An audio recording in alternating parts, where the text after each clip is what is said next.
ఇప్పుడు అంటే ప్రస్తుతానికి ఎక్కువ శాతం అమ్మాయిల మీద క్రైమ్ అనేది ఎక్కువ ఉందని చెప్పాలి కంపారిటివ్లీ ఇంతకుముందు ఇయర్స్తో.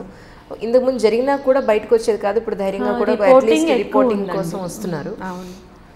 కానీ ఇప్పుడు ఇటువంటి పరిస్థితుల్లో అమ్మాయిల్ని బయటికి పంపడం అనండి, లేదా దూరంగా ఉన్న కాలేజెస్లో చదివించడం అనండి, లేదా హాస్టల్స్లో ఉండి చదివించడం అనండి, పక్క జిల్లాల్లోకి చదివించడం, ఇలా దగ్గర కాకుండా దూరంగా పంపించారంటే పేరెంట్స్ నిజంగా కత్తి మీద సాము లాంటిది. అవును, ఒక్క మాటలో చెప్పాలి అంటే. అలాంటి పరిస్థితుల్లో అమ్మాయిలకి ఇటు అన్ని రకాలైన ఎడ్యుకేషన్ పేరెంట్స్ అయితే డెఫినెట్గా చెప్పలేరేమో, కొంతమంది వాళ్ళ కుటుంబ వాతావరణ పరిస్థితులు చూస్తే కనుక. కానీ మీ స్పీచెస్ వల్ల చాలామంది అమ్మాయిలు, మీరు చెప్పే స్టోరీస్ ఏవైతే ఉన్నాయో, అమ్మాయి ఇలా చేసింది, మేము అప్పుడు ఇలా ఎక్స్ప్లెయిన్ చేసాం, అమ్మాయి తర్వాత రిలైజ్ అయింది అనే కొన్ని స్టోరీస్ ఏవైతే ఉన్నాయో, చాలామందిలో నేను కూడా ఇలా చేస్తున్నాను ఒకనొకప్పుడు, లేదా ఇప్పుడు ఇలా జరుగుతోంది, రేపు నాకు ఇలా జరగచ్చేమో, మేడం చెప్పినట్టు రేపు ఇలా జరిగితే నేను ఏం చేయాలి అన్న పాయింట్లో మీ స్పీచెస్ ఏవైతే ఉన్నాయో చాలామంది స్టూడెంట్స్కి, అమ్మాయిలకి ఎస్పెషల్లీ ఉపయోగపడుతున్నాయని చాలామంది చెప్పారండి. అంటే నేను అనేది అమ్మాయిలు ఏ విధంగా ఆలోచించాలి, పేరెంట్స్ ఏ విధంగా ఆలోచించాలంటారు అమ్మాయి జీవితం విషయంలో? ఫస్ట్ థింగ్, న్యాచురల్గా వచ్చే ఫీలింగ్స్ ఇవి న్యాచురల్.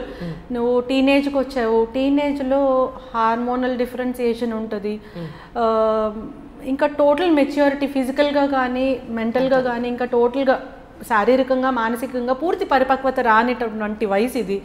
ఆ వయసులో కొన్ని అట్రాక్షన్స్, కొత్తదనాన్ని కోరుకోవడము, ఆపోజిట్ జెండర్ మీద అట్రాక్షను, వాళ్ళు మనం చూడాలి అనే ఫీలింగ్స్, మనం వాళ్ళని చూడాలి అనే ఒక క్యూరియాసిటీ, ఈ ఉత్సాహము, ఆసక్తి, ఈ ఫీలింగ్స్, కొత్తదనాన్ని కోరుకునేటటువంటి ఫీలింగ్స్, ఇవన్నీ న్యాచురల్గా ఉంటాయి.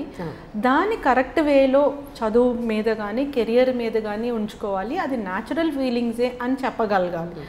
మనం ఏం చేస్తామంటే ఇది తప్పు, అలా చూడకూడదు, ఇలా చేయకూడదు, మా వయసులో మేము అలా చేయలేదు, మాకు ఇవన్నీ తెలీదు, మా వయసులో అలా చేయలేదు అంటే అది మీ జనరేషన్ అంటున్నారు. ఆ జనరేషన్లో ఇప్పుడు మా మదరే ఉన్నారు, ఆమెకు 16 ఇయర్స్కి పెళ్ళి అయిపోయింది, నాకు 16 ఇయర్స్కి పెళ్ళి అవ్వలేదు కదా. సో నెక్స్ట్ ఉన్న జనరేషన్కి 20-25 ఇయర్స్ వరకు పెళ్ళి కాదు. బికాజ్ ఎందుకు కాదు, చేసుకోలేక కాదు, చదువుకోవాలి, సెటిల్ అవ్వాలి, ఒక స్టేటస్కి రీచ్ అవ్వాలి, అప్పుడే next stage of life. We accept that. But earlier జనరేషన్స్కి అది అవసరం లేదు. 16-17 ఏళ్ళకి పెళ్ళయిన తర్వాత ఇంకా ఆపోజిట్ జెండర్తో అట్రాక్షను ఇవన్నీ ఏముంటాయి, ఇంట్లో భర్త ఉంటాడు, కొన్ని సంవత్సరాలు అయితే పిల్లలు ఉంటారు. సో అంత అవసరం లేదు. సో ఇప్పుడున్న పిల్లలకి మా జనరేషన్లో ఇట్లా కాదు, మేము అట్లా చేయలేదు, ఇవన్నీ చెప్పడం కరెక్ట్ కాదేమో అనేది నా ఫీలింగ్. నేను మాట్లాడేటప్పుడు స్టూడెంట్స్ కూడా నేను అట్లాంటివి చెప్పను, ఇది తప్పు, ఇది ఒప్పు, ఇది చేయకూడదు, వాళ్ళని చూడకూడదు, వీళ్ళతో మాట్లాడకూడదు, ఇవి కాదు మనం చెప్పాల్సింది. న్యాచురల్గా వచ్చే ఫీలింగ్స్ ఎలా ఉంటాయి, ఆ న్యాచురల్గా వచ్చే ఫీలింగ్స్ని మీరు కరెక్ట్ వేలో యూజ్ చేసుకోవాలి, దాన్ని న్యాచురల్గానే అండర్స్టాండ్ చేసుకోవాలి. టీనేజ్లో కొత్తదనాన్ని కోరుకోవడం కానీ, కొత్త ఫీలింగ్స్ని, మోడర్న్ లైఫ్ స్టైల్గా ఉండాలి అనుకోవడం ఇవన్నీ తప్పు కాదు. కానీ అవి నీకెంతవరకు యూజు, నీ చదువుకి ఎంతవరకు యూస్ఫుల్, నీ కెరియర్కి ఎంతవరకు యూస్ఫుల్, నీ కుటుంబానికి ఎంతవరకు యూస్ఫుల్, ఈ యాంగిల్లో ఆలోచించి వాటిని కరెక్ట్గా మౌల్డ్ చేసుకొని, కంట్రోల్ చేసుకొని నీ లైఫ్ అంబిషన్ను నువ్వు చూసుకోవాలి. అలాంటి సమయంలో ఎవరన్నా పొగిడితే పొంగిపోవడము, చిన్నగా క్రిటిసైజ్ చేస్తే కురుంగిపోవడము, ఏదో టీజ్ చేశారు అని కొంతమంది సూయిసైడల్ టెండెన్సీస్ వరకు వెళ్ళిపోతారు ఆడపిల్లలు. ఆడపిల్లలకు ఉన్న బేసిక్ లక్షణం ఏంటి, కొంచెం ఎమోషనల్గా ఉండడం, పొగడుగానే ఫ్లాట్ అయిపోవడం. దీన్ని మగపిల్లలు ట్రాప్ చేసేటటువంటి సందర్భాలు ఉన్నాయి. అలా అని నేను ఆడపిల్లలు అందరూ మంచోళ్ళు అనట్లేదు. ఇక్కడ జెండర్ డిఫరెన్సెస్ వద్దు, మనుషుల డిఫరెన్సెస్. కొంతమంది ఒక ఆపర్చునిటీని మిస్యూజ్ చేసుకుంటారు. సో ఆడపిల్లలు మగాళ్ళతో మాట్లాడకూడదు, చూడకూడదు. I don't like such type of education to girls or boys. All are equal. Be educated. సైంటిఫిక్గా ఆలోచించండి, చదువుకున్న వాళ్ళలాగా ఆలోచించండి.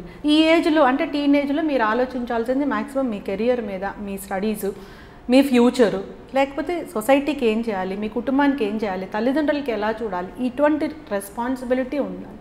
ఫ్రెండ్లీగా మాట్లాడుకోవచ్చు, అందులో తప్పు లేదు. అబ్బాయిలతో అమ్మాయిలతో వీళ్ళు మాట్లాడుకోవడం, దాన్ని స్టాప్ చేయడం, I don't believe all that. So ఇట్లాంటివి నేను చెప్తూ ఉంటాను. అందుకోసమే కొంతమంది స్టూడెంట్స్కి అది యాక్సెప్ట్ చేస్తారు. I don't go in extremities.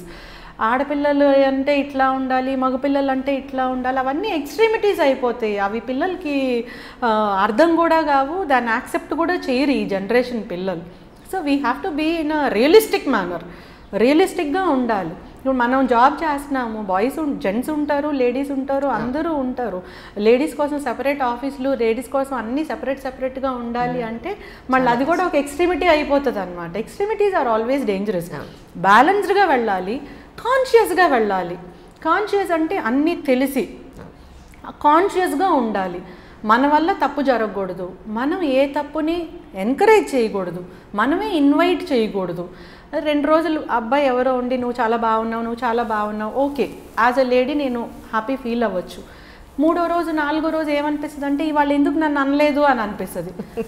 5వ రోజు ఏమనిపిస్తుంది అంటే ఒకవేళ కనిపిస్తే ఇవాళ ఏంటి నువ్వు నాతో మాట్లాడలేదు, నన్ను ప్రైజ్ చేయలేదు అని లేడీనే అనొచ్చు, అమ్మాయే అనొచ్చు. అబ్బాయి వైపు నుంచి చూస్తే ఎలా ఉంటుంది, ఆమె నన్ను ఇన్వైట్ చేసింది నేనేం లేను అన్నట్టు ఉంటుంది.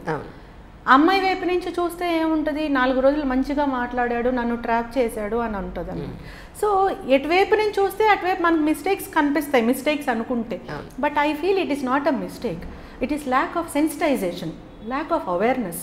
సో అది ఫ్యామిలీ నుంచి రావాలి, ఎడ్యుకేషన్లోనూ ఉండాలి. కాలేజ్లో, స్కూల్స్లో స్టార్ట్ చేసేటప్పుడే మీకు మార్క్స్ ఇన్ని రావాలి, 10 out of 10 రావాలి, ఎంత పర్సెంటేజ్ రావాలి, మెడిసిన్ సీట్ వెంటనే వచ్చేయాలి, ఇవన్నిటితో పాటు అది it is a need of the hour. వీటితో పాటు ఇట్లాంటి సెన్సిటైజేషన్ కూడా చేసి ఒక బ్రాడ్ మైండెడ్నెస్ తీసుకురావాలి స్టూడెంట్స్లో. ఆ మెచ్యూర్డ్ ఫీలింగ్ తీసుకొస్తే ladies gents all are equal, nothing like that. So I feel that sort of sensitization is require. ఆ యాంగిల్లోనే నేను మాట్లాడతాను. అందుకే చాలామంది ఆడపిల్లలకు అనిపిస్తుంది అవును మేము ఆ మిస్టేక్ చేసాము, అలా చేయకుండా ఉండాల్సింది. కొంతమంది ఏడుస్తారు, కొంతమంది తర్వాత ఫోన్ చేసి మాట్లాడతారు. ఇప్పుడు సోషల్ మీడియా వచ్చింది మ్యామ్, ఎర్లియర్ సోషల్ మీడియా లేదు. I use to go to many colleges, పిల్లలు ఏడ్చే వాళ్ళు ఉన్నారు, బాయ్స్ వచ్చి కూడా మాట్లాడే వాళ్ళు ఉండేవాళ్ళు. అదే బాగుండేదేమో అనిపిస్తుంది. ఇప్పుడు మరీ హైప్ ఎక్కువైంది సోషల్ మీడియా వచ్చినాక. అప్పుడు చాలామంది బాధపడుతూ మళ్ళీ కాల్ చేసి మేడం మీకోసమన్నా నేను మారుతాను అన్న అమ్మాయిలు కూడా చాలామంది ఉన్నారు. సో నేను చెప్పేదాన్ని నా కోసం ఏం మీరు మారొద్దు, మీ పేరెంట్స్ కోసం మీరు మారండి.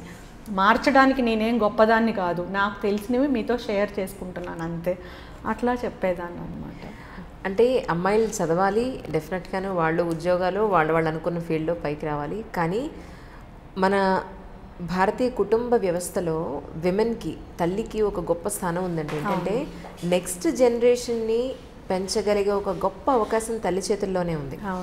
తండ్రి సంపాదించి తీసుకొచ్చేవాడు, తల్లి పోషణ అంతా చూసుకునేది, వాళ్ళకి మంచి చెడు చదువు అన్నీ చూసుకునేది. కానీ ఇప్పుడున్న కండిషన్స్లో ఉద్యోగం ఆల్మోస్ట్ పురుష లక్షణం అనే స్టేజ్ పోయి ఇప్పుడు స్త్రీ లక్షణం కూడా అనే స్టేజ్ లక్షణం, ఇది మనిషి లక్షణం. It's so nice. సో అలా అయిపోయింది. ఇలాంటి కండిషన్లో మరి పిల్లల్ని చూసుకునేది ఎవరు? మరి వాళ్ళే భావి భారత పౌరులు అని అనుకున్నట్టయితే వాళ్ళని చూసుకునే దిక్కు లేకుండా అయిపోయింది కదండి ఈ రోజు. అంటే మళ్ళీ పాత రోజులు వచ్చేస్తాయని అనుకోవచ్చు అంటారా మీ ఉద్దేశం? అనుకోవచ్చు ఏమో అనిపిస్తుంది నాకు కూడా. అంటే పాత రోజులు అంటే నెగిటివ్గా తీసుకోక్కర్లేదు, జాయింట్ ఫ్యామిలీ సిస్టమ్ అట్లాంటివి ఏమన్నా వస్తాయేమో అనిపిస్తుంది. పిల్లలకి చాలా సెక్యూరిటీ ఉంటుంది. ఇద్దరు వైఫ్ అండ్ హస్బెండ్ వర్క్ చేయడం అనేది మనిషి లక్షణం అయిపోయింది, అది పురుష లక్షణం కాదు, స్త్రీ లక్షణం కూడా కాదు. ఇంకోటి జాయింట్ ఫ్యామిలీ అట్లా ఉన్నప్పుడు మనమే కాకుండా పెద్దవాళ్ళు ఇంట్లో ఉంటారు, ఇంకా వేరే పిల్లలు ఉంటారు, ఏమైనా మిస్టేక్స్ చేసినా వాళ్ళు కరెక్ట్ చేస్తారు, టైం పాస్ అవుతుంది, మంచి వేలో టైం పాస్ అవుతుంది. సో బాగుంటుంది అటు చదువు కానీ ఆటలు కానీ అన్నీ. ఆ ప్రాబ్లమ్స్ వాటిల్లో కూడా ఉన్నాయిలేండి, అట్లా అని జాయింట్ ఫ్యామిలీ సిస్టమ్ అంటే చాలా బాగుంటుంది అనేది కూడా మనం అట్లా చెప్పలేము. అన్నిట్లోనూ సమస్యలు ఉంటాయి. కలిసి ఉండి కొట్టుకునే కన్నా విడిపోయి హ్యాపీగా ఉండడం నయం అనేది కూడా మనం చూసాం, మూవీస్లో కూడా చూసాం అట్లాంటివి. బట్ ఇప్పుడు ఇద్దరు పిల్లలు లేదా single child, so that is the need of the hour. Population explosion వల్ల అట్లాంటి టెండెన్సీ ఉంది. జాయింట్ ఫ్యామిలీ సిస్టమ్ నుంచి న్యూక్లియర్ ఫ్యామిలీ సిస్టమ్ వచ్చింది. ఆటలు ఆడుకునే రోజుల నుంచి సెల్ ఫోన్ తోటే టైం పాస్ చేసేటటువంటి రోజులు వచ్చినాయి. సో ఈ ఇండివిజువలైజేషన్ అనేది ఎక్కువ అయిపోతుంది. సో హ్యూమన్ రిలేషన్స్ పోయి నేను నా టైము, నేను భోజనం చేయడం, నేను చదువుకోవడం, నేను పడుకోవడం, నా ఎంటర్టైన్మెంట్ నా ఫోను, లేకపోతే ట్యాబ్ కానీ ఏమైనా ఇంటర్నెట్ కానీ ఉంటే చాలు. ఇలా ఉంటే ఇంటర్పర్సనల్ రిలేషన్స్ పోతాయి, మానవీయ సంబంధాలు అనేవి పోతాయి అన్నమాట. ఒక మనిషితో ఇంకో మనిషి 5 నిమిషాలు మాట్లాడితే నాకేంటి లాభం అనుకునేటటువంటి పరిస్థితి వచ్చేస్తే this trend may be dangerous in future. అన్నీ ఉంటాయి కానీ ఆనందం పోతుంది. సో పాత రోజుల్లో ఎట్లా అంటే సైకిల్ ఉంటే హ్యాపీ, లేదా స్కూటర్ ఉంటే హ్యాపీ, కారు ఉంటే హ్యాపీ. ఇప్పుడు అన్నీ ఉన్నా హ్యాపీగా లేము. అంటే ఏం పోతుంది అంటే ఇవి మనకున్నటువంటి ఆ కంఫర్ట్స్ కాదు, అన్నీ ఉన్నాయి, లేనిదేనంటే ఆ ఆనందించేటటువంటి తత్వం, ఆ ఫీలింగ్స్ పోతాయి అన్నమాట. ఆ ఫీలింగ్స్ పోగొట్టుకోకూడదు అనుకుంటే మనం అటువంటి మళ్ళీ ఒకసారి ఆలోచించుకోవాలి ఏం చేస్తే బాగుంటుంది అని చెప్పి. మళ్ళీ పిల్లలందరూ కలిసి ఆడుకుంటాం, ఇంటి పక్కన వాళ్ళతో ఆడుకోవడం. నాకు గుర్తుంది చిన్నప్పుడు ఆడుకోవడం అనేది. నేను ఎక్కువ ట్యూషన్స్ వాటి మీద వెళ్ళిపోయి ఆటలు అనేవి అంత తెలియదు, బట్ స్టిల్ నాకు గుర్తుంది అనమాట. అందరూ కలిసి ఆడుకోవడం. అమ్మాళ్ళు వేరే, నేను అమ్మమ్మ వాళ్ళ ఇంట్లో పెరిగాను అనమాట. అమ్మ వాళ్ళ ఇంటికి వెళ్తే పోలీస్ క్వార్టర్స్ కదా, నాన్నగారు కూడా పోలీస్ డిపార్ట్మెంట్. సో పోలీస్ క్వార్టర్స్లో ఉన్న పిల్లలందరూ వచ్చేసేవాళ్ళు, అందరం కలిసి ఆడుకునేవాళ్ళు. ఎస్పెషలీ నెల్లూరు నాకు బాగా గుర్తుంది అనమాట. అందరు కలిసి ఆడుకోవడము. ఇంకా సండే వస్తే ఇంట్లో అన్నీ తీసుకొచ్చి ఒక వంట చేసుకొని ఏదో అదొక హ్యాపీనెస్. సో అవన్నీ they are good memories, they are good feels. ఆ ఫీలింగ్ బాగుంటుంది, ఆ ఫ్రెండ్లీ ఫీలింగ్, షేర్ చేసుకోవడం, ఒకరి ప్రాబ్లమ్స్ ఒకరితోటి షేర్ చేసుకోవడం. అవన్నీ ఇప్పుడున్న పిల్లలు maybe they are missing all those. Definitely they will miss, because వాళ్ళకి మనం ఏ కంఫర్ట్స్ అన్నా ఇవ్వండి, మనం ఏసీ అన్ని కంఫర్ట్స్ ఇద్దాము, కానీ ఆనందం అయితే రాదు.